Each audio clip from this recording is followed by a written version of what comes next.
हाँ भाई, क्या हाल? So in the previous video we talked about what are we going to be building in this series. It is a basic blog application with a dynamic thing going on in the guestbook, which will use API routes, which we will build using TRPC, and the rest of the project will be built using Next.js. So in this video we are going to be discussing why are we using Next.js for our project, why is it different from React, and why can't we just use React itself. So Next.js is a React framework which allows us to do routing, SEO, pre-rendered and server-side rendered pages. We will discuss about this later on. And it has a Node.js runtime which allows us to have serverless functions in our Next.js application itself, which we can use to contact with our database to persist some data on the database side. Basically, like a simple backend on our front-end application. Doesn't that sound cool? So this was a basic introduction. So let's kind of dive into these four components that I just talked about. As you can see on my screen, the first thing that we need to discuss is routing.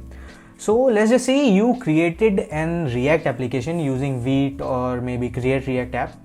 It doesn't have routing at all. All it does is render some stuff on the home page in the index.html page. What if you want to go to /user /profile /dashboard or whatever it is? You will need to use a third-party tool, for example browser router, for that. It requires some additional setting up and stuff to do that, because React is a library, it is not a framework. It does not come with all the bells and whistles. It is just a UI library which renders HTML dynamically on the virtual DOM. Everything else you as a developer have to do. Next.js, on the other hand, is a opinionated framework.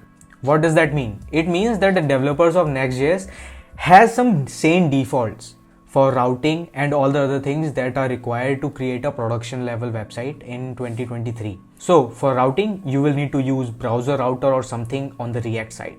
But in Next.js, all you have to do is create a folder with whatever route you want to make and then add a file to it, because it uses file-based routing, which once we get into the implementation will seem extremely intuitive and easy.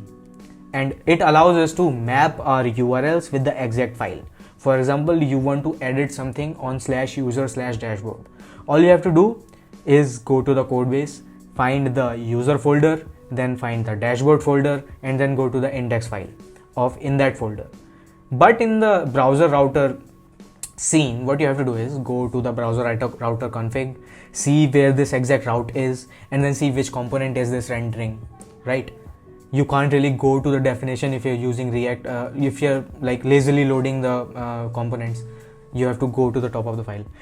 Once it gets to a level where the routes are like hundreds or 200 or 300 something, then this becomes a real problem to manage all these routes. But Next.js, on the other hand, does it for us.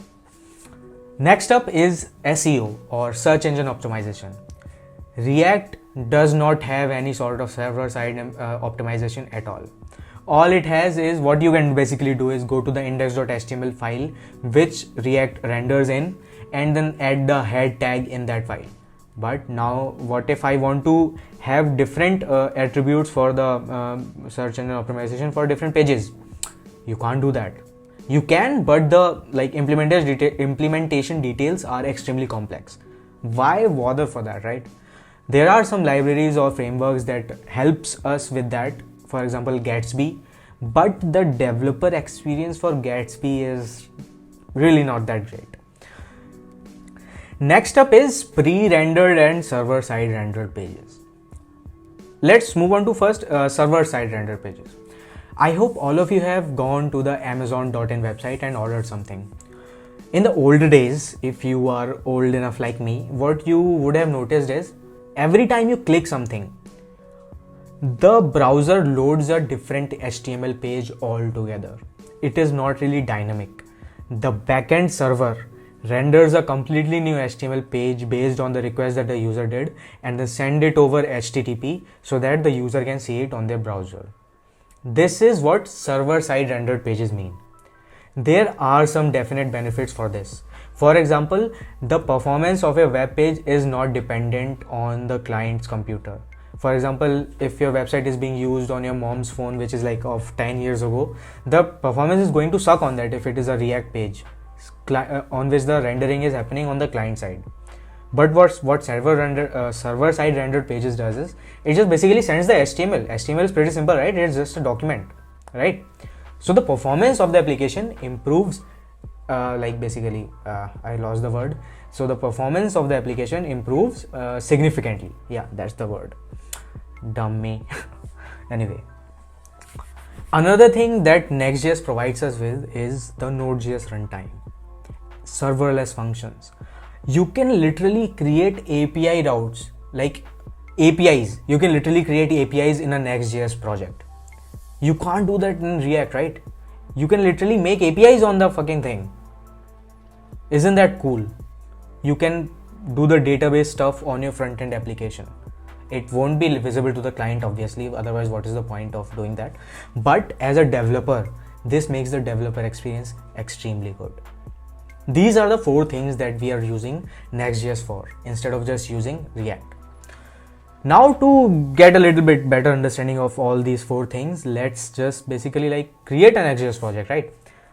So as you can see on my screen, this is the getting started guide for Next.js. It is a simple command, yarn create next app. I'm going to be using yarn. You can use npm or whatever you like, pnpm if you're a Chad.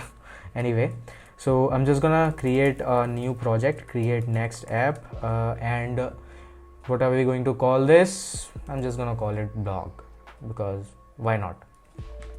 And if you want to add TypeScript, which we will be doing, because TypeScript makes the developers feel better in the long run. You may have to write some code, you may have to write some extra code while you are writing, like developing stuff, but in the long run it saves you a lot of time and unnecessary bugs that might happen in JavaScript. So I'm just gonna add the TypeScript flag.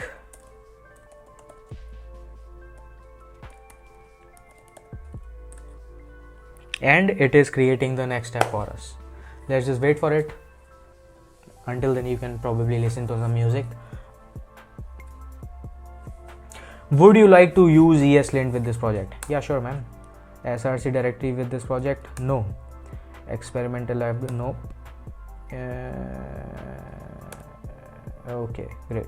So the project has been created with the TypeScript template. So let's explore the code a little bit to understand what are the different files that are present in our project. So I'm just going to open it in VS Code.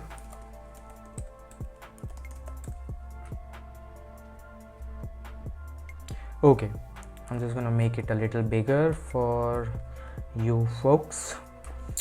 As you can see, there are 3 different folders present in our Next.js application.